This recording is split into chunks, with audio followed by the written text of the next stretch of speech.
বিভিন্ন রাজনৈতিক দলের নেতাদের সাথে বৈঠকে বসছেন অন্তর্বর্তী সরকারের প্রধান উপদেষ্টা ডক্টর মোহাম্মদ ইউনূস। রাষ্ট্রীয় অতিথি ভবন যমুনায় বেলা ৩টা থেকে এই বৈঠক শুরুর কথা রয়েছে। বৈঠকে দেশের সার্বিক পরিস্থিতি, সংস্কার এবং আগামী জাতীয় নির্বাচন নিয়ে আলোচনা হবে বলে জানা গেছে। এর আগে বৃহস্পতিবার রাষ্ট্র সংস্কার প্রসঙ্গে রাজনৈতিক দলগুলোর কাছ থেকে প্রস্তাব চায় অন্তর্বর্তী সরকার। সেদিন পরিবেশ ও বন বিষয়ক উপদেষ্টা জানান, দলগুলোর সাথে আলোচনা চালু থাকবে। তাদের কাছ থেকে সংস্কারের প্রস্তাবগুলো নেওয়া হবে। বর্তমানে দেশে ৪৫টি নিবন্ধিত রাজনৈতিক দল রয়েছে।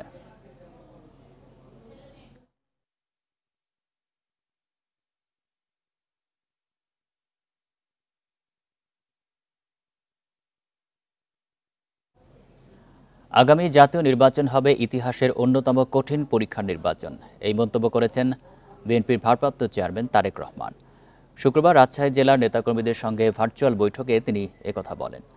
তৃণমূলের নেতাকর্মীদের সাথে ধারাবাহিক মতবিনিময়ের দ্বিতীয় দিনে রাজশাহী বিভাগের জেলাগুলোর নেতাকর্মীদের সঙ্গে কথা বলেন তারেক রহমান। এ সময় নেতাকর্মীদের উদ্দেশ্যে দিক নির্দেশনামূলক বক্তব্য রাখেন তিনি।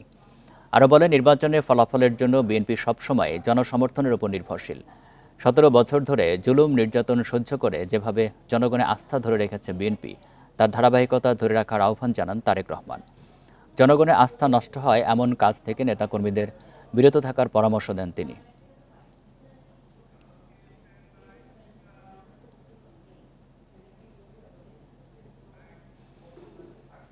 আওয়ামী লীগ সরকারের আমলে গুম খুনের শিকার পরিবারকে সরকারি ভাতা দেওয়ার দাবি জানিয়েছেন বিএনপি মহাসচিব মির্জা ফখরুল ইসলাম আলমগীর।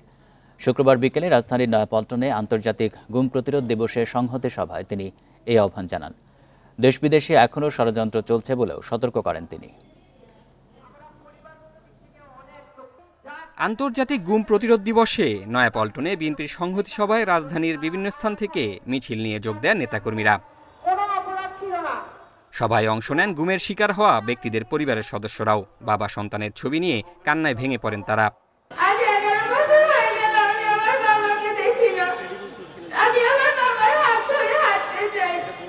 গুম খুনের জন্য আওয়ামী লীগকে দায়ী করেন বক্তারা। শেখ হাসিনাকে দেশে ফিরিয়ে শাস্তির মুখোমুখি করার দাবি জানান তারা। গুমের একটি প্রকল্প করেছে, অর্থাৎ গুমের মাধ্যমে ভয়ভীতি সঞ্চার করে সাধারণ মানুষ যাতে তার বিরোধিতা করতে না পারে, স্বৈর শাসনের বিরোধিতা করতে না পারে। শেখ হাসিনা দিল্লি গিয়ে পালিয়ে আছে। আমি দাবি করছি দিল্লির সরকারকে শেখ হাসিনাকে বাংলাদেশের কাছে ফেরত দেন। গুমের শিকার প্রত্যেকের পরিবারকে ভাতা দিতে সরকারের প্রতি আহ্বান জানান মির্জা ফখরুল। তাদের আত্মত্যাগেই দেশ ফ্যাসিবাদের কবল থেকে মুক্তি পেয়েছে দাবি তার। আজকে আমি আহ্বান জানাতে চাই এই সরকারকে যে আপনারা প্রত্যেকটি গুম হওয়া পরিবারকে তাদেরকে ভাতা দেওয়ার ব্যবস্থা করেন। কারণ আমি জানি এখানে অনেক পরিবার আছে যারা অনেক কষ্ট করে তাদের পরিবার চালাচ্ছে। ফ্যাসিবাদের পতনে সন্তুষ্টির সুযোগ নেই মন্তব্য করে বিএনপি মহাসচিব বলেন, এখনও দেশ বিদেশে নানা ষড়যন্ত্র চলছে। সন্তুষ্টির কোনো কারণ নাই, এখনো অনেক ষড়যন্ত্র হচ্ছে। জাহিদুল ইসলাম, ইন্ডিপেন্ডেন্ট নিউজ, ঢাকা। ১৫ বছর ধরে যারা গুমের সাথে জড়িত এবং যারা আয়নাঘর বানিয়েছে তাদেরকে ২৪ ঘন্টার মধ্যে গ্রেপ্তারের দাবি জানিয়েছে নিখোঁজদের পরিবারের সদস্যরা। জড়িতদের আন্তর্জাতিক অপরাধ ট্রাইব্যুনালে বিচারের দাবি তাদের। শুক্রবার আন্তর্জাতিক গুম প্রতিরোধ দিবসে কেন্দ্রীয় শহীদ মিনারে মানববন্ধনে এই দাবি জানানো হয়। যারা মারা যায় তাদের কবর জিয়ারত করা যায়, কিন্তু আমরা এমনই হতভাগা যে আমরা জানি না আমাদের বাবা জীবিত নাকি মৃত। অনেক কষ্ট দেয়। আমার বাবাকে আপনারা ফিরিয়ে দিন। বাবা কেমন আমি সেটা জানি না। আমি আমার বাবাকে দেখতে চাই, আমি আমার বাবাকে ছুঁতে চাই। চেনার আগেই হারিয়ে ফেলা বাবাকে ফিরে পেতে ছোট শিশুর এই কান্না যে কারো মনকে নাড়া দেবে। কিন্তু ১৫ বছরে এমন শত শত স্বজনের কান্না মন গলাতে পারেনি কর্তা ব্যক্তিদের। বাবা, ভাই, বোন বা প্রিয়জন কোথায় আছেন বা আদৌ বেঁচে আছেন কিনা তা জানার জন্য কয়েক বছর ধরেই সরব এই মানুষগুলো। ৫ আগস্টের পট পরিবর্তনের পর নতুন আশায় বুক বেঁধেছেন তারা। নিখোঁজদের স্বজনরা বলছেন, আইনশৃঙ্খলা বাহিনীর পরিচয়ে তাদের তুলে নেওয়া হয়। ডিজিএফআই, র্যাব, পুলিশ কার্যালয় সহ নানা জায়গায় ধর্ণা দিয়েও মেলেনি খোঁজ। প্রশাসনের দ্বারে দ্বারে ঘুরেছি, তারপর স্বৈরাচারী সরকারের স্বরাষ্ট্রমন্ত্রী আসাদুজ্জামান কামালের কাছে আমার মা 42 বার গিয়েছে। উনি বলে আপনার ছেলে গা ঢাকা দিয়েছে, বিদেশ চলে গিয়েছে। প্রত্যেকটা পরিবার কাছ থেকে 20, 50, 60 এইভাবে র্যাবের যারা জড়িত তারা প্রত্যেকে মুক্তিপণ আদায় করছে। কেন্দ্রীয় শহীদ মিনারে মায়ের ডাকের মানববন্ধনে বক্তারা বলেন, আওয়ামী লীগ আমলে 7 শতাধিক মানুষ গুম হয়েছে। স্বাধীন দেশের নাগরিককে এভাবে গুম করা মানবাধিকারের চরম লঙ্ঘন বলছেন তারা। ওদেরও প্রতিটা গুলি, প্রতিটা হত্যার বিচার করতে হবে। আমরা চাইছি ওই মানুষগুলো যারা মারা গেছে তাদের পরিবারের প্রতি সরকার যত দৃষ্টি রাখে। আদালত এই ব্যাপারে একটি নীরবতা পালন করেছে। সত্য উদ্ঘাটন না করতে পারলেও সে ব্যাপারে অন্তত একটু এগিয়ে যেতে পারত, দরজাগুলো খুলে দিতে পারত। তারা কেন এটা করেনি এই বিষয়গুলো আমাদের জানার দরকার। ডিজিএফআই রাষ্ট্রের চেয়ে বড় কোনো প্রতিষ্ঠান নয়। সুতরাং যেই সমস্ত অফিসার আয়নাঘর বানিয়ে আমাদের শ্রেষ্ঠ সন্তানদেরকে, আমাদের ভাইদেরকে বন্দী করে রেখেছে, তাদেরকে আগামী 24 ঘন্টার মধ্যে প্রত্যেককে আটক করতে হবে। সরকারকে আন্তর্জাতিক অপরাধ ট্রাইব্যুনালে তাদের বিচার করতে হবে। অন্তর্বর্তী সরকার যাতে গুমের সাথে জড়িতদের ছাড় না দেয় সে দাবি জানান নিখোঁজদের স্বজনেরা। Ijazur Rahman, independent News, Dhaka. বিভিন্ন দাবিতে সচিবালয় ঘেরাওয়ের জেরে শিক্ষার্থীদের সঙ্গে সংঘর্ষের পর আর কাজে ফেরেননি অনেক আনসার সদস্য। ঢাকার 4টি থানায় করা মামলায় 420 জনের নাম উল্লেখ সহ কয়েক হাজার জনকে আসামি করায় আতঙ্কে বাহিনীর সদস্যরা। তবে শিগগিরই পোশাক পরিবর্তন করে মাঠে ফিরবে আনসার সদস্যরা, জানালেন বাহিনীর মহাপরিচালক। আওয়ামী লীগ সরকার পতনের পর বিভিন্ন থানা নিরাপত্তার দায়িত্বে দেখা যায় আনসার সদস্যদের। সড়কে ছাত্রদের পাশাপাশি ট্রাফিক নিয়ন্ত্রণের দায়িত্ব পালন করে এই বাহিনী। পরিস্থিতি বদলে যায় 20 দিন না পেরোতেই। গেল 25 আগস্ট বিশ্রাম প্রথা বাতিল সহ বেশ কয়েকটি দাবিতে রাস্তায় নামে আনসার সদস্যরা, ঘেরাও করেন সচিবালয়। পরে সমন্বয়কদের সমর্থনে এগিয়ে আসা শিক্ষার্থীদের সঙ্গে সংঘর্ষ হয় তাদের। এই ঘটনার পর থেকেই হতাশা এবং আতঙ্কে বাহিনীর সদস্যরা। রাজধানীর তোপখানা মেট্রো রেল স্টেশনের প্রবেশ মুখেই যাত্রী সেবায় ব্যস্ত এই আনসার সদস্য সিভিল পোশাকে পালন করছেন দায়িত্ব। ডিপার্টমেন্টের মান সম্মান একটা তখন হয়ে গেছে। আজকে এত যাবত চাকরি করে আজকে মনে করেন যে নিরুপায়। ঢাকা মেডিকেল কলেজ হাসপাতালে যেখানে সবসময় সেবায় নিয়োজিত থাকতেন আনসার সদস্যরা, সেখানেও একই চিত্র। তারাও অনেকটাই ভীত সন্ত্রস্ত। আমাদের নির্দেশনা সিভিলে ডিউটি করার জন্য আমরা তাই করতেছি। এদিকে আনসার সদস্যদের অনুপস্থিতিতে বিশৃঙ্খলার কথা জানালেন সেবা প্রত্যাশীরা। আবার সদস্যদের বিরুদ্ধে রয়েছে অভিযোগও। আমি 3 দিন ধরে আছি, কোনো আনসার নাই, নিরাপত্তার কেউ নাই। এখানে ট্রলি পাওয়া যায় না, হুইল চেয়ার পাওয়া যায় না। হয়তো তা থাকলে তো শৃঙ্খলা থাকতো বা মানুষ একটু সাইড শুট করতো বা বলতো। 10 নম্বর রোডে ঢুকতে গেছি, আরে দাঁড়ান, সাইড করে নিয়ে দাঁড়া করে আমার কিছু তারপরে দেন। সারা দেশে ব্যাটালিয়ন সহ প্রায় 55,000 আনসার সদস্য গুরুত্বপূর্ণ স্থাপনায় মোতায়েনের কথা থাকলেও কাজে যোগ দেননি বেশিরভাগই। বিক্ষোভের সঙ্গে ব্যাটালিয়ন সদস্যরা জড়িত নন বলে জানান বাহিনীর DG major general Abdul Motaleb Sajjad Hossain. তবে বিভিন্ন প্রতিষ্ঠানের সদস্যদের ফেরা প্রশ্নে ক্যামেরার সামনে কথা বলতে রাজি হননি তিনি। রাজধানীতে প্রায় 14,000 আনসার নিয়োজিত থাকলেও বর্তমানে মাঠে আছেন প্রায় 10,000। Mahmuda Momita, Independent News, Dhaka. নোয়াখালীতে বন্যা দুর্গতদের সহায়তায় এগিয়ে এসেছে তুলনামূলক ভালো অবস্থানে থাকা স্থানীয়রা। বিভিন্ন আশ্রয় কেন্দ্রে থাকা মানুষকে খাবার ও চিকিৎসা সামগ্রী দিচ্ছেন তারা। এতে কিছুটা স্বস্তিতে আশ্রয় কেন্দ্রের মানুষ। এই উদ্যোগকে স্বাগত জানিয়ে জেলা প্রশাসক বলছেন সরকারিভাবেও সহায়তা করা হচ্ছে। আকস্মিক বন্যায় 2 সপ্তাহ ধরে পানিবন্দী নোয়াখালীর 8 উপজেলার 20 লাখের বেশি মানুষ। ঘরবাড়ি তলিয়ে যাওয়ায় অনেকেরই ঠাঁই হয়েছে বিভিন্ন আশ্রয় কেন্দ্রে। সরকারি হিসেবে 13,089 আশ্রয় কেন্দ্রে রয়েছেন প্রায় 3 লাখ মানুষ। বিপুল সংখ্যক দুর্গত মানুষের জন্য খাবার ও চিকিৎসার ব্যবস্থা করা বিশাল চ্যালেঞ্জ। এ অবস্থায় সরকারের অপেক্ষায় না থেকে দুর্গতদের পাশে দাঁড়িয়েছে স্থানীয়রা। নিজ উদ্যোগে বন্যার্তদের ওষুধ, পানি ও খাবারের ব্যবস্থা করছেন তারা। নিজস্ব উদ্যোগে থাকা এবং খাওয়ার ব্যবস্থা করতেছি। বিভিন্ন দান অনুদান এনে দিতেছি। নিজেদের ফান্ড থেকে যা সম্ভব আমরা সেটা দিয়ে চেষ্টা করতেছি। স্থানীয়রা এগিয়ে আসায় কিছুটা স্বস্তিতে বানভাসীরা।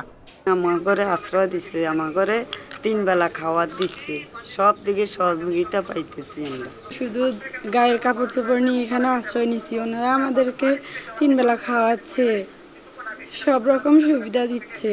কেউ ডাল দেয়, কেউ চাল দেয়, কেউ খাওয়াতে বিরিয়ানি দেয়, এগুলো আনি দেয়। স্থানীয়দের উদ্যোগকে স্বাগত জানিয়ে জেলা প্রশাসক জানান, স্থানীয়দের পাশাপাশি আশ্রয়কেন্দ্রগুলোতে সরকারিভাবেও ত্রাণ ও চিকিৎসা সামগ্রী দেয়া হচ্ছে। ব্যক্তিগত পর্যায়ে অনেক হসপিটাল, ICT, DRB তারা আমাদের সাথে যোগাযোগ করেছে। প্রথমে আমরা আসলে শুকনো খাবারের চিন্তা করেছিলাম, এখন আমরা শিশু খাদ্যের কথা কিন্তু বলছি। আমরা যেখানে জানাচ্ছি, আমরা আমার মন্ত্রণালয় জানিয়েছি আমার শিশু খাদ্য প্রয়োজন। শিশু খাদ্যের জন্য আমাদের বিভিন্ন সংস্থা যারা কাজ করে তাদেরকে আমরা বলছি। বিপদে মানুষের পাশে মানুষ দাঁড়ানোর বিষয়টি অনন্য উদাহরণ বলছেন বানভাসীরা। Independent news. বন্যা পরিস্থিতি নিয়ে আরও জানাতে নোয়াখালী থেকে যুক্ত হচ্ছেন সহকর্মী আবু নাসের। নাসের, নোয়াখালীর বন্যা পরিস্থিতি এখন কেমন? আশ্রয় কেন্দ্রে যারা ছিলেন তারা বাড়ি ফিরতে শুরু করেছে কিনা?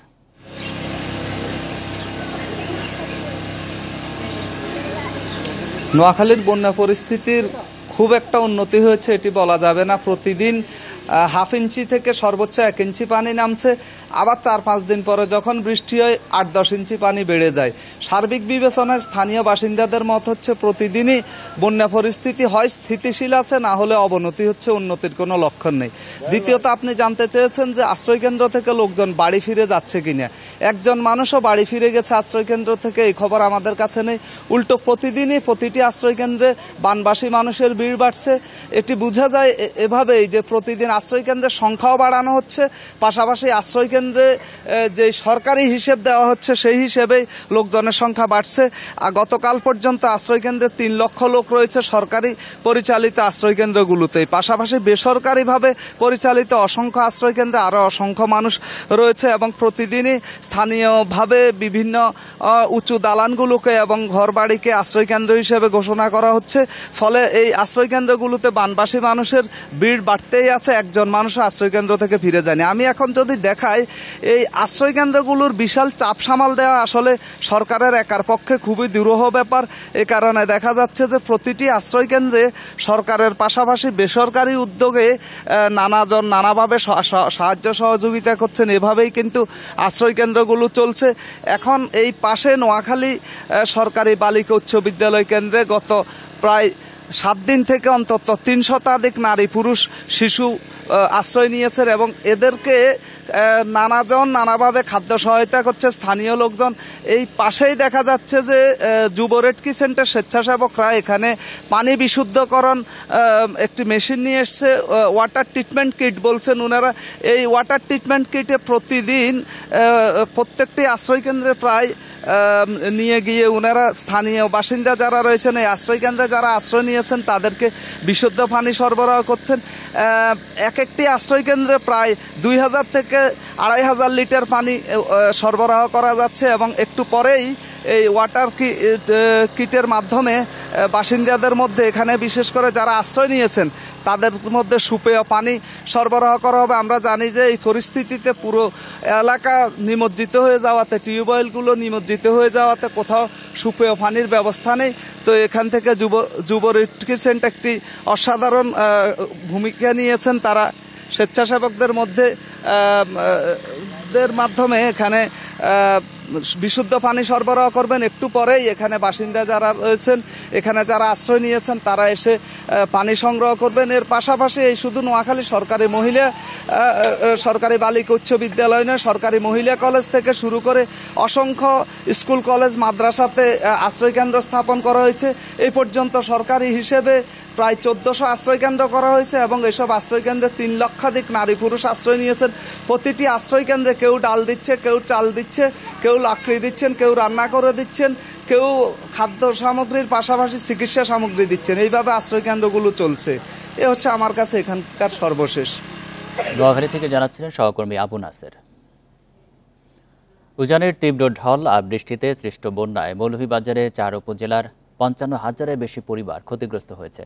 অনেকের ঘর পুরোপুরি ধ্বংস হয়েছে। মাথা গোঁজার ঠাঁই হারিয়ে দিশেহারা মানুষ। প্রশাসন বলছে তালিকা তৈরি করে ক্ষতিগ্রস্তদের পুনর্বাসন করা হবে। মৌলভীবাজারের রাজনগরের কৃষক কুতুব মিয়া বন্যার পানি স্রোতে ধ্বংসস্তূপে পরিণত হয়েছে তার থাকার ঘরটি। এমনকি ঘর থেকে বের করতে পারেননি কিছুই। এখন মাথা গোজার ঠাঁই নিয়ে দুশ্চিন্তায় তিনি। আমার পুরা ঘর গেছে কি, এখন তো আমি টিন এখানেও পাইছি না, এটা যেটা পাইছি এটা বাঙালি অন্ত নাই, এই নমুনা আমার ঘর আছে ওখানে। কুতুব মিয়ার মতো রাজনগরের অনেক পরিবারের একই অবস্থা। কুলাউড়া, কমলগঞ্জ আর সদরের পরিস্থিতিও আলাদা নয়। ক্ষতিগ্রস্ত ঘর মেরামত নিয়ে আশার আলো দেখছেন না দরিদ্র মানুষ। খাতা বালিশ মশারি এটা সব মানে বেডিং সব ওখান থেকে বাসিয়ে গেছে। আমরা ঘর দুয়ার মেরামত করতে আপনার অনেক পয়সার দরকার আছে, অনেক টিন টানের দরকার আছে, টাকা পয়সার দরকার আছে। আমরা তো গরিব মানুষ। প্রশাসন বলছে ক্ষতির শিকার পরিবারের তালিকা তৈরির কাজ চলছে। বরাদ্দ এলেই তাদের পুনর্বাসন করা হবে। ক্ষতিগ্রস্ত তালিকা আমরা করতেছি এবং আমরা ইতিমধ্যে বিভিন্ন ধরনের চাহিদা আমরা উপরে ঊর্ধ্বতন কর্তৃপক্ষকে জানাচ্ছি। আশা করি ওনারা আমাদেরকে দ্রুত এই ধরনের যে পুনর্বাসন সহায়তা দিলে আমরা রাজনগরবাসীকে আমরা এই পুনর্বাসন সহায়তা দিতে পারবো। সম্প্রতি উজানের ঢলে মনু ও ধলাই নদের বাঁধ ভেঙে যায় অন্তত ২০ জায়গায়। দুর্যোগ ত্রাণ ও পুনর্বাসন কেন্দ্রের হিসাবে এতে ক্ষতিগ্রস্ত পরিবারের সংখ্যা ৫৫,০০০-এর বেশি। Independent news. আকস্মিক বন্যায় সবচেয়ে বেশি ক্ষতিগ্রস্ত হয়েছে ফেনীর ৬ উপজেলার ২৫০০-এর বেশি ডেইরি ও পোল্ট্রি খামারি। তাদের ক্ষতির পরিমাণ প্রায় ৩৯৭ কোটি টাকা বলে জানিয়েছে প্রাণী সম্পদ বিভাগ। সব হারিয়ে নিঃস্ব এসব খামারি ঘুরে দাঁড়াতে চান সরকারি সহায়তা।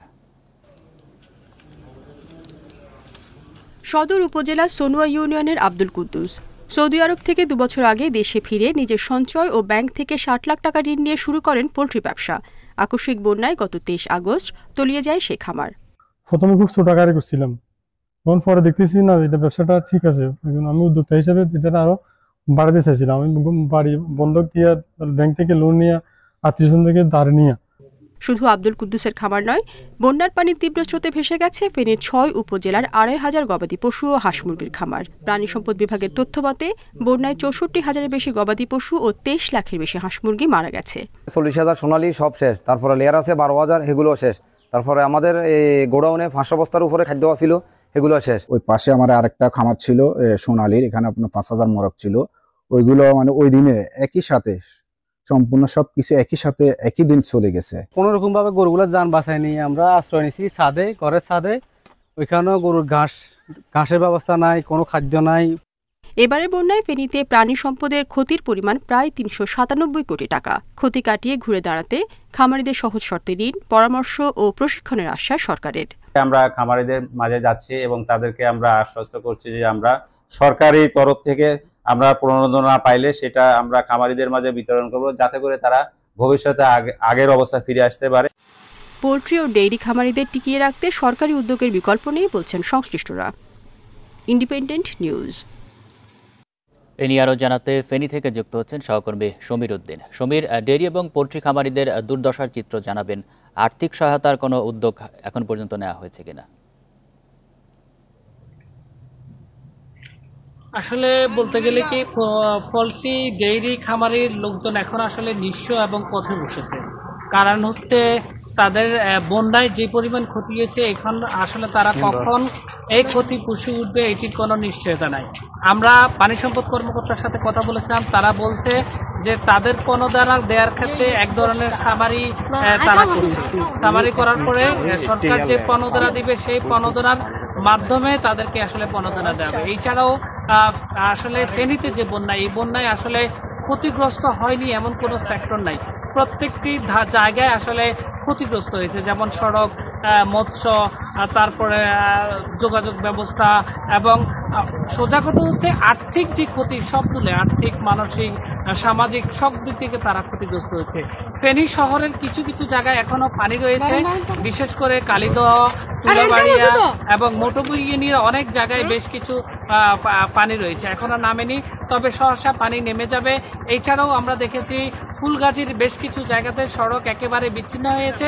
সেই সড়কগুলো মেরামতের ব্যাপারে জেলা প্রশাসনের পক্ষ থেকে, এলজিইডির পক্ষ থেকে এক ধরনের সামারি করা হচ্ছে। সামারি শেষে এটি মন্ত্রণালয়ে বাজেট প্রেরণ করা হবে। বাজেটের প্রেক্ষিতে সেই বাজেটের প্রেক্ষিতে তারা এই কাজগুলো করবে। আর হচ্ছে আমরা যেটা দেখেছি সেটা হচ্ছে বেশিরভাগ যে মানুষ আসলে এখন পানিবাহিত রোগে আক্রান্ত হচ্ছে তাদেরকে স্বাস্থ্যসেবা দেওয়ার ব্যাপারে আমরা দেখেছি সদর হাসপাতাল, এছাড়াও সেনা, নৌ, বিমান, তারাও আসলে বিভিন্ন জায়গায় ক্যাম্প তৈরি করেছে। ক্যাম্পের মাধ্যমে তাদেরকে চিকিৎসা সেবা দেওয়া হচ্ছে। এছাড়াও সবচেয়ে বেশি আশঙ্কার বিষয় হচ্ছে সেটা হচ্ছে সাপে কাটা রোগী। সাপে কাটা রোগী অনেকগুলাই এখানে ভর্তি হয়েছে, তাদেরকে চিকিৎসা সেবা দেওয়া হচ্ছে। এই ছিল আমার কাছে ফেনীর বন্যার ক্ষতিগ্রস্ত সর্বশেষ তথ্য। ফেনী থেকে জানাচ্ছেন সহকর্মী সমীর উদ্দিন। ত্রাণ কার্যক্রম শেষে ফেরার পথে কুমিল্লার মনোহরগঞ্জে ট্রাক্টরের পেছনে কাভার্ড ভ্যানের ধাক্কায় সীতাকুণ্ড উপজেলার সহকারী ভূমি কর্মকর্তা নিহত হয়েছেন। আহত হয়েছেন আরও 4 জন। শুক্রবার সন্ধ্যায় কাপাসতলা এলাকায় এই দুর্ঘটনা ঘটে। আহতরা জানান, শুক্রবার সকালে মনোহরগঞ্জে বড়কেশতলা এলাকায় ত্রাণ দিতে যান বুড়িচং উপজেলার নামতলা গ্রামের স্বেচ্ছাসেবীরা। ত্রাণ কাজের সমন্বয় করতে তাদের সাথে যান সীতাকুণ্ড উপজেলার সহকারী ভূমি কর্মকর্তা আনিসুর রহমান। ত্রাণ বিতরণ শেষে ফেরার পথে কাপাসতলা এলাকায় তাদের বহনকারী ট্রাক্টরটিকে পেছন থেকে ধাক্কা দেয় কাভার্ড ভ্যান। এতে ঘটনাস্থলেই মারা যান ভূমি কর্মকর্তা। গুরুতর আহত 4 জনকে উদ্ধার করে কুমিল্লা মেডিকেল কলেজ হাসপাতালে ভর্তি করা হয়েছে। নিহত আনিসুর রহমানের বাড়ি কুমিল্লার বুড়িচংয়ের নামতলা গ্রামে।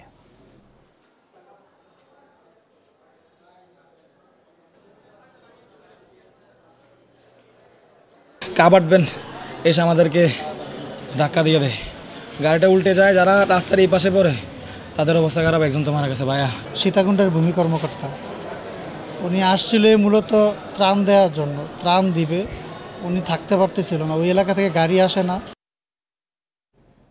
বন্যা কবলিত মানুষের পাশে দাঁড়াতে রাজধানী ধানমন্ডির রবীন্দ্র সরোবরে অনুষ্ঠিত হলো কনসার্ট। শুক্রবার বিকেলে আমার বাংলা ফাউন্ডেশন ও ধানমন্ডি ইউথ ক্লাব যৌথভাবে এই আয়োজন করে। কনসার্টে অংশ নিয়ে গান পরিবেশন করে জনপ্রিয় কয়েকটি ব্যান্ড দল।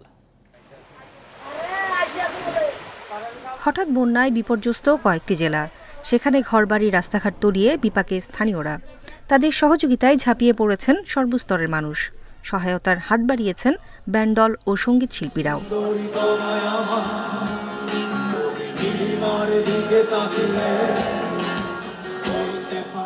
বন্যার্তদের জন্য অর্থ সংগ্রহে শুক্রবার বিকেলে রাজধানীতে আয়োজন করা হয় কনসার্ট। ধানমন্ডি রবীন্দ্র সরোবরে 2টি সংগঠন আয়োজিত এই কনসার্ট চলে রাত পর্যন্ত।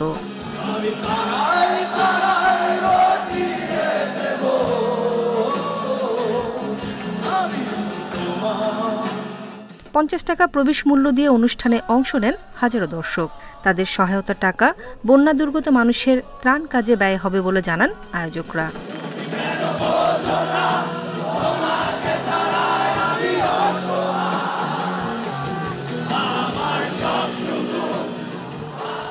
কনসার্টে সুরের মূর্ছনায় দর্শকদের মুগ্ধ করে জনপ্রিয় ব্যান্ড দল আভাস।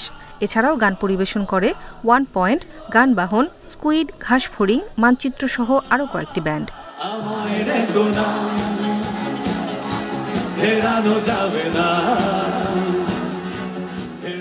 কনসার্টের পুরো সময় নানা শ্রেণীর মানুষের পদচারণায় মুখরিত ছিল রবীন্দ্র সরোবর।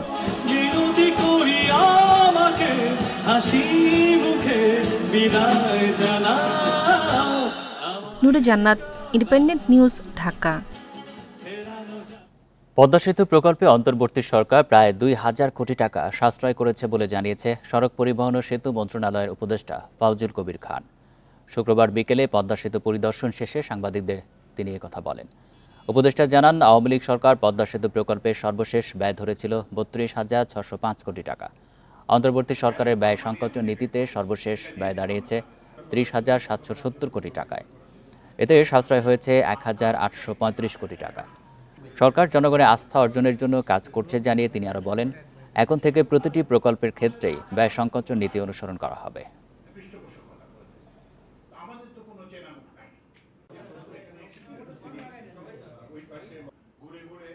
ব্যয় সংকোচন নীতি এবং এগুলো প্রতিষ্ঠা করে তো এখন আমরা সর্বশেষ চূড়ান্ত ব্যয় এখন দাঁড়িয়েছে 30,770 কোটি টাকা, 70 কোটি 14 লক্ষ টাকা। তো অর্থাৎ এখানে প্রায় 1,835 কোটি টাকা সাশ্রয় হয়েছে। গাড়ি ব্যবসায়ী ও সিআইপি আসলাম সেরনিয়াবাদকে অপহরণের অভিযোগ উঠেছে। এ বিষয়ে শুক্রবার পল্লবী থানায় একটি লিখিত অভিযোগ করেন তার ভাইরা লেফটেন্যান্ট কর্নেল তারেক হোসেন ভূঁইয়া। অভিযোগে বলা হয়, বৃহস্পতিবার রাতে আসলাম সেরনিয়াবাদ একজন আইনজীবীর সঙ্গে সাক্ষাৎ করতে বাড়িধারা থেকে বীরপুরে যান। বাসায় ফেরার পথে কালশি ফ্লাইওভারের নিচে তার গাড়ি থামায় কয়েকজন ব্যক্তি। তারা আইনশৃঙ্খলা বাহিনীর ও সিভিল পোশাকে ছিলেন। আসলামকে তারা একটি গাড়িতে উঠিয়ে নিয়ে যায়। আসলাম সেরনিয়াবাদ একজন সিআইপি বিশিষ্ট ব্যবসায়ী ও শীর্ষ করদাতা। অপহরণের পর থানা পুলিশের পাশাপাশি র্যাব 4-এর কার্যালয়েও বিষয়টি অবহিত করা হয়েছে, জানিয়েছে পরিবার।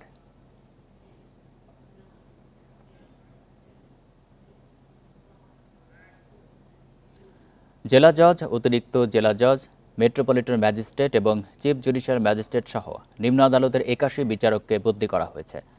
বৃহস্পতিবার এই বিষয়ে 4টি পৃথক প্রজ্ঞাপন জারি করে আইন মন্ত্রণালয়। সুপ্রিম কোর্টের সঙ্গে পরামর্শক্রমে বাংলাদেশ জুডিশিয়াল সার্ভিসের এই কর্মকর্তাদের বদলি করা হয়েছে বলে জানিয়েছে আইন ও বিচার বিভাগ। এর মধ্যে 80 জনকে 3 সেপ্টেম্বর নতুন কর্মস্থলে যোগ দিতে বলা হয়েছে। এছাড়া একজন বিচারককে ঊর্ধ্বতন কর্তৃপক্ষের কাছে দায়িত্ব অর্পণের পর 1 সেপ্টেম্বর নতুন অফিসে যোগদান করতে বলা হয়েছে। বদলি হওয়া বিচারকদের মধ্যে সিনিয়র সহকারী জজ ও সহকারী জজ পদমর্যাদার 44 জন, জেলা ও দায়রা জজ পদমর্যাদার 22 জন এবং অতিরিক্ত ও যুগ্ম জেলা জজ পদমর্যাদার 15 জন রয়েছেন। স্কুলগুলো এখনও স্বাভাবিক শিক্ষা কার্যক্রমে ফিরতে পারেনি। বার্ষিক পরীক্ষা কিভাবে হবে সেটিও ঠিক হয়নি। সেই সঙ্গে আগামী বছর 10ম শ্রেণীর বিভাগভিত্তিক বিভাজন কিভাবে হবে তা নিয়ে চিন্তায় শিক্ষার্থীরা। এ অবস্থায় শিক্ষা মন্ত্রণালয়কে সুনির্দিষ্ট রূপরেখা প্রণয়নের তাগিদ শিক্ষা গবেষকদের। চলতি বছর থেকে 9ম শ্রেণীতে নতুন শিক্ষাক্রমে কার্যক্রম চলছে। সেই অনুযায়ী বিজ্ঞান, মানবিক ও ব্যবসায় শিক্ষা বিভাগ নেই। কিন্তু আগের শিক্ষাক্রমে ফেরত গেলে 9ম থেকে 10ম শ্রেণীতে উত্তীর্ণদের বিভাগ ভিত্তিক বিভাজন কিভাবে হবে এ নিয়ে চিন্তিত শিক্ষার্থী ও অভিভাবকরা। কে কোনটা পাবে, বাট মানে কিভাবে পরীক্ষা হবে এখন আমরা কিছুই জানি না, যে প্রশ্ন কিরকম আসবে, পড়া কোনটা সিলেবাস কিছুই জানি না। নতুন শিক্ষাক্রম অনুযায়ী 1ম থেকে 3য় এবং 6ষ্ঠ থেকে 9ম শ্রেণীতে কার্যক্রম চলছে। এখন আগে শিক্ষাক্রম অনুযায়ী পরীক্ষা চালু করা হলে সেটি কিভাবে হবে সে বিষয়ে সুনির্দিষ্ট নির্দেশনা চান শিক্ষক শিক্ষার্থীরা। এখন বর্তমানে চিন্তা আছে যে বার্ষিক পরীক্ষা কিভাবে দিব। দ্রুত মানে একটা নির্দেশনা না দেয় তাহলে আসলে আমাদের অনেক এই নিচে শিশু থেকে 12 ক্লাস 9 ক্লাস পর্যন্ত শিক্ষার্থীরা মানে খুব একটা অনিশ্চয়তার মধ্যে আছে। শিক্ষা গবেষকরা বলছেন, এখনও স্কুল কলেজে স্বাভাবিক পরিবেশ ফিরে আসেনি। শিক্ষার্থীদের একাডেমিক ক্ষতিও হয়েছে। এই অবস্থায় সুনির্দিষ্ট রূপরেখা শিক্ষা মন্ত্রণালয়কে ঠিক করতে হবে। হযবরল অবস্থা থেকে উত্তরণের একটা চমৎকার উপায় হলো যে আমাদের একটা শিক্ষা সংস্কার কমিশন করা, যে এখানে হয়তো এটা মাননীয় শিক্ষা উপদেষ্টার নেতৃত্বে হতে পারে, যে যারা শিক্ষাবিদ আছে, বিভিন্ন স্টেক হোল্ডার আছে, ব্যুরোক্রেটরা থাকবে, যে বিভিন্ন ধরনের নিয়ে শক্তিশালী একটা কমিটি গঠন। জাতীয় শিক্ষাক্রম ও পাঠ্যপুস্তক বোর্ড বলছে, দ্রুতই পরীক্ষা সহ শিক্ষাক্রমের বিভিন্ন বিষয় নিয়ে নির্দেশনা দেয়া হবে। মূল্যায়ন নিয়ে বিভিন্ন জায়গায় এক ধরনের একটা কনফিউশন রয়েছে, বাহির রয়েছে। এই জায়গাগুলিকে কংক্রিট ওয়েতে সবাই জানি বুঝতে পারে কিভাবে মূল্যায়ন করলে আমার টিচাররা, আমার স্টুডেন্টরা, আমার গার্ডিয়ানরা, এই জায়গাকে মাথায় রেখে সমস্ত স্কুলগুলিতে জানিয়ে দেওয়া হবে। এরই মধ্যে আগামী বছরের জন্য বইয়ের পরিমার্জনের কাজ শুরু হয়েছে বলে জানিয়েছে এনসিটিবি। নূরে আলম, ইন্ডিপেন্ডেন্ট নিউজ, ঢাকা। শিক্ষক পদত্যাগের নামে সারা দেশে যা হচ্ছে সেটা সমর্থনযোগ্য নয়। যারা বিভিন্ন উদ্দেশ্যে অন্যায় প্রক্রিয়ায় এসব করছেন তাদের বিরুদ্ধে আইনগত ব্যবস্থা নেওয়া উচিত বলে মন্তব্য করেছেন বৈষম্য বিরোধী ছাত্র আন্দোলনের সমন্বয়ক সার্জিস আলম। শুক্রবার ফেসবুক বার্তায় একথা বলেন তিনি। একজন শিক্ষক যদি কোনো একটি রাজনৈতিক দলের হয় বা মতাদর্শকে বিশ্বাস করে, এটার কারণেই আমি তাকে পদত্যাগে বাধ্য করতে পারি কিনা, আইনসঙ্গতভাবে এটি আমি করতে পারি কিনা, তার পূর্বে আমাদের বিশেষ কিছু প্রেক্ষাপটগুলো চিন্তা করতে হবে। আসলে আমরা আমাদের জায়গা থেকে যারা স্টুডেন্ট রয়েছে রানিং, তারা অনেকে শুধু মনে করি যে আমরাই মনে হয় পদত্যাগ করাচ্ছি, কিন্তু আমরা জানি না এর পিছনে আসলে কি কি ঘটনা রয়েছে কিংবা কি কি প্রেক্ষাপট রয়েছে। বিভিন্ন অভিযোগে দিনাজপুরের এম আব্দুর রহিম মেডিকেল কলেজের 39 শিক্ষার্থীকে সাময়িক বহিষ্কার করা হয়েছে। বৃহস্পতিবার কলেজের অধ্যাপক ডাক্তার AFM নুরুল্লাহ স্বাক্ষরিত এক নোটিশে এই তথ্য জানানো হয়। নোটিশে বলা হয়, হত্যা চেষ্টা, সন্ত্রাসী কর্মকাণ্ড সহ অভিযুক্ত শিক্ষার্থীদের বিরুদ্ধে 11টি লিখিত অভিযোগ জমা পড়ে। প্রাথমিক তদন্তের ভিত্তিতে তাদেরকে ক্যাম্পাস ও আবাসিক হল থেকে সাময়িক বহিষ্কার করা হয়েছে।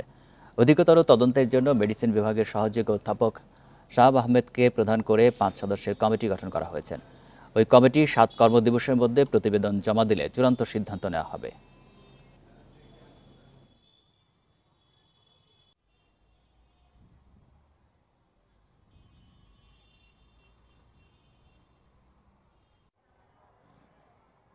এগারোটা দরখাস্ত আসছে, এই 11টা দরখাস্ত বিভিন্ন জনের 39 জনের নাম আসছে। এদেরকে জন্য তদন্ত কমিটি করা হয়েছে। এই তদন্তে র্যাগিং এবং বুলিং এর শিকার হয়েছে, তারা এই অভিযোগ করছে। সেই অভিযোগের কারণে তাদেরকে এই তদন্তের আওতায় আনা হয়েছে। নিলামে উঠতে যাচ্ছে সাবেক সংসদ সদস্যদের জন্য শুল্কমুক্ত সুবিধায় আনা 52 বিলাসবহুল গাড়ি। সংসদ বিলুপ্ত হয়ে যাওয়ায় শুল্ক ছাড়া গাড়িগুলো ব্যবহারে আর সুযোগ থাকলো না। এই কারণেই চট্টগ্রাম বন্দরে আটকে থাকা এসব গাড়ি শুল্ক পরিশোধ করে ছাড়ের নির্দেশনা দিয়েছে রাজস্ব board. Toyota Land Cruiser, Mercedes বেঞ্জের বিলাসবহুল মডেলের এসব গাড়ি আনা হয়েছে সদ্য সাবেক সংসদ সদস্যদের জন্য। 3000 থেকে 5000 সিসির অত্যাধুনিক 52টি গাড়ির শুল্কমুক্ত সুবিধায় ছাড়ের অপেক্ষায় ছিল চট্টগ্রাম বন্দরে। তবে সংসদ বিলুপ্ত হওয়ার পর এসব গাড়ির এখন কি হবে তা নিয়ে উঠেছে প্রশ্ন। এসব গাড়ির শুল্কমুক্ত সুবিধায় খালাস করা যাবে না বলে এরই মধ্যে জানিয়েছে জাতীয় রাজস্ব বোর্ড। আমদানিকারক প্রতিষ্ঠান যথাযথ শুল্ক পরিশোধ করলে গাড়ি খালাসের নির্দেশনা দেওয়া হয়েছে, না হলে নিয়ম অনুযায়ী ব্যবস্থা নেওয়ার কথা বলছে বন্দর ও শুল্ক কর্তৃপক্ষ। 30 দিন অতিক্রান্ত হলেই আমরা কাস্টমসকে অকশনের জন্য একটা বাই পেপার হ্যান্ড ওভার করে দিয়ে থাকি। তো এক্ষেত্রে সম্প্রতি এনবিআর থেকে একটা সিদ্ধান্ত হয়েছে এ সকল গাড়িগুলা নিলামে বিক্রি হবে। তো সেই হিসেবে চট্টগ্রাম বন্দর থেকে আমরা যা যা আমাদের নির্দেশনা অনুযায়ী সাপোর্ট দিতে হয় সেটা আমরা করে যাব। একটা সার্টেন টাইম পর্যন্ত পণ্যটা খালাস না করলে বা বিল অফ মেডিং সাবমিট না করলে আমরা আমদানিকারকে একটা নোটিফিকেশন সেন্ড করি। একবার বা দুইবার হচ্ছে মিনিমাম, তাকে 2বার আমরা নোটিশ দিই। তারপরে সে না নিলে এটা আমরা তখন নিলামের তালিকা অন্তর্ভুক্ত করি আর কি। বিলাসবহুল এসব গাড়ি ছাড় করাতে 810% পর্যন্ত শুল্ক পরিশোধ করতে হবে। সেক্ষেত্রে প্রতিটি গাড়ির দাম উঠবে 6 থেকে 8 কোটি টাকা। তাই প্রচলিত শুল্ক হারে এসব গাড়ি খালাসের উদ্যোগ যথাযথ নয় বলে মনে করছেন ব্যবসায়ীরা। এটা যদি আবার পেট্রোলটা নিয়ে আসেন, এটা তো ডিজেল, ওইটা জাপান থেকে নিয়ে আসলে আরও কমে পাবেন। তো এই গাড়ি কেন আমি ডিউটি দিয়ে নিব?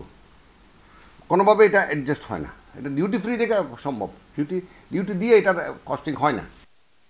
গাড়িগুলোর আমদানিকারকদের তালিকায় আছেন সাবেক ডেপুটি স্পিকার শামসুল হক টুকু, সাবেক মন্ত্রী ডক্টর আব্দুর রাজ্জাক, মোহাম্মদ আরাফাত, সাবেক সংসদ সদস্য ফেরদৌস আহমেদ, সাকিব আল হাসান ও ব্যারিস্টার সাইদুল হক সুমন।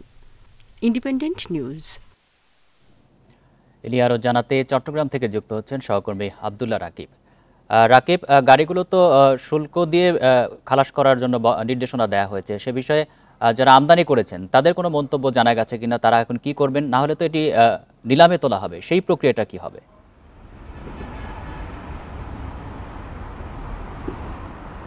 জি, যারা আসলে গাড়িগুলো আমদানি করেছেন তারা প্রত্যেকে সাবেক সংসদ সদস্য। এর মধ্যে তারকা খ্যাতি পাওয়া সাকিব আল হাসান সহ অন্যান্য অভিনেতারা রয়েছে, কিন্তু তারা সবাই 5 আগস্ট থেকে লাপাত্তা বলা চলে। এক ধরনের তারা পালিয়ে বেড়াচ্ছেন, যারা দেশে আছেন বা বিভিন্ন জায়গায় পলাতক রয়েছেন। ফলে এই গাড়িগুলো আসলে কি প্রক্রিয়ায় খালাস হবে সেটি এখন শঙ্কার বিষয়। এবং যারা আসলে গাড়িগুলো এনেছিলেন তারা তো এই বিষয়গুলো জানতেন না যে 5 তারিখের পরে 5 তারিখ থেকে একটা পট পরিবর্তন হবে। ফলে অনেকে এই গাড়িগুলো এখনো সবগুলো আসেনি, কিছু গাড়ি এখনো জাহাজীকরণের অপেক্ষায় রয়েছে, বাংলাদেশের পথে রয়েছে। হয়তো এই সপ্তাহে সেগুলো বাংলাদেশে চলে আসবে, অর্থাৎ বন্দরে চলে আসবে।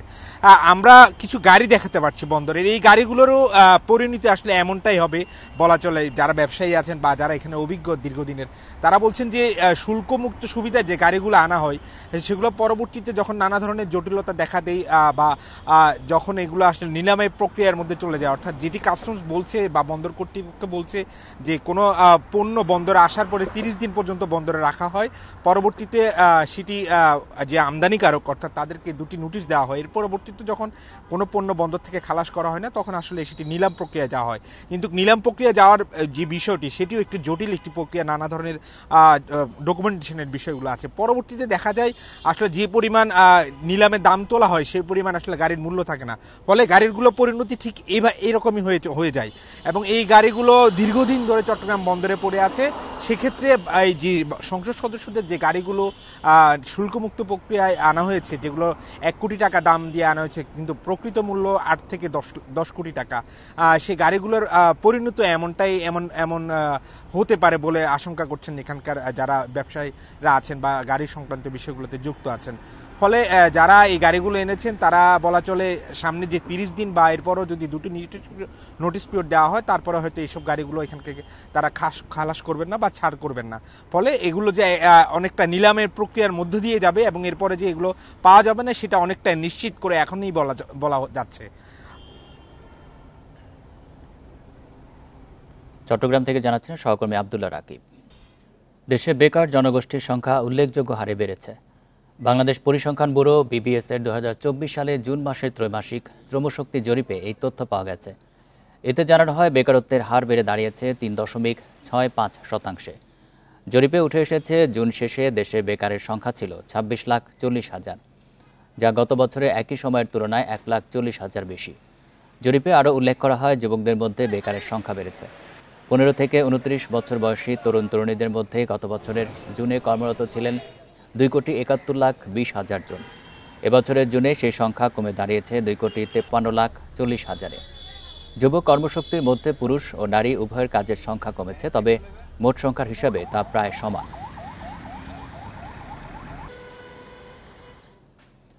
অস্বাস্থ্যকর পরিবেশে প্রাণীকে খাঁচায় রেখে শুধুই বিনোদন দিচ্ছে চিড়িয়াখানা, সেখানে নেই কোনো গবেষণা। চিড়িয়াখানা নতুন করে সাজাতে দরকার সংস্কার। বান্ধতা আমলের খাঁচা সরিয়ে প্রাণীদের জন্য উন্মুক্ত জায়গা ও পর্যাপ্ত চিকিৎসক নিয়োগের দাবিতে মিরপুর চিড়িয়াখানায় মানববন্ধন করেছে প্রাণী অধিকার কর্মীরা। মাত্র 4 মাসের বাঘশাবক ঘুমিয়ে ছ্যাঁতছ্যাঁতে মেঝেতে, ছোট্ট গড়াদে ঢোকে না পর্যাপ্ত আলো। অতীতে এমন পরিবেশে বাঘশাবক বাঁচানো যায়নি। একজোড়া ভাল্লুকের নির্বিঘ্নে চলাচল ও খেলার জন্য ছোট্ট খাঁচা পর্যাপ্ত নয়। দীর্ঘদিন সংকীর্ণ জায়গায় বন্দী থাকলে মানসিক বিকারগ্রস্ত হয়ে ওঠে প্রাণী, তবে করে অস্বাভাবিক আচরণ। প্রতিষ্ঠার পর থেকে এসব অসঙ্গতি নিয়ে চলছে জাতীয় চিড়িয়াখানা, তাই তাগিদ এসেছে একে আধুনিক করে সাজানোর। শুক্রবার সকালে চিড়িয়াখানার মূল ফটকের সামনে মানববন্ধন করেন প্রাণী অধিকার কর্মীরা। চিড়িয়াখানার ভিতরে কেন শিশু পার্ক হবে? শিশু পার্কে শিশুরা হইচই করবে, খেলাধুলা করবে, বিভিন্ন তার যেই খেলনাগুলো রয়েছে সেগুলো শব্দ হবে, সেটা চিড়িয়াখানার ভিতরে কেন হয়? এই যে বিনোদন, চিত্ত বিনোদনের নামে এটা কি সুস্থ বিনোদন দিচ্ছি নাকি অসুস্থ বিনোদন দিচ্ছি? বন্দি দেখার যে আনন্দ, সেই আনন্দকেই আমরা এখানে চর্চা করছি কিনা, এই প্রশ্নটা সবার সামনে তুলে ধরার জন্য আজকে আমরা চিড়িয়াখানা ভিজিট। কর্তৃপক্ষ বলছে মিরপুর ও রংপুর চিড়িয়াখানাকে সিঙ্গাপুর চিড়িয়াখানার আদলে গড়ে তুলতে উদ্যোগ নেওয়া হয়েছে। প্রকল্প অনুমোদন হলে বদলে যাবে প্রাণীদের আবাস। আমাদের খাঁচাগুলোকে নতুন করে সাজানোর জন্য আমরা একটি প্রস্তাব দিয়েছি, যে প্রস্তাবটি এখনও পর্যন্ত অনুমোদনের অপেক্ষায় রয়েছে। আমরা বারবার আমাদের সরকারের দৃষ্টি আকর্ষণ করছি, কর্তৃপক্ষের দৃষ্টি আকর্ষণ করছি এই বিষয় নিয়ে। আমরা আশা করছি যে আমাদের বর্তমান যে অন্তর্বর্তীকালীন সরকার রয়েছে তারা এই বিষয়টিতে গুরুত্ব দিবেন। 186 একর জায়গায় প্রাণীর সংখ্যা 3,000-এরও বেশি, তবে এই প্রাণীদের জন্য নেই পর্যাপ্ত চিকিৎসক। Shahriar Anirban, independent news. এই ছিল এখনকার সংবাদে। ইন্ডিপেন্ডেন্ট টেলিভিশনের সব খবরে আরও বিস্তারিত জানতে চোখ রাখুন ফেসবুক, এক্স এবং ইউটিউবে। ধন্যবাদ সবাইকে।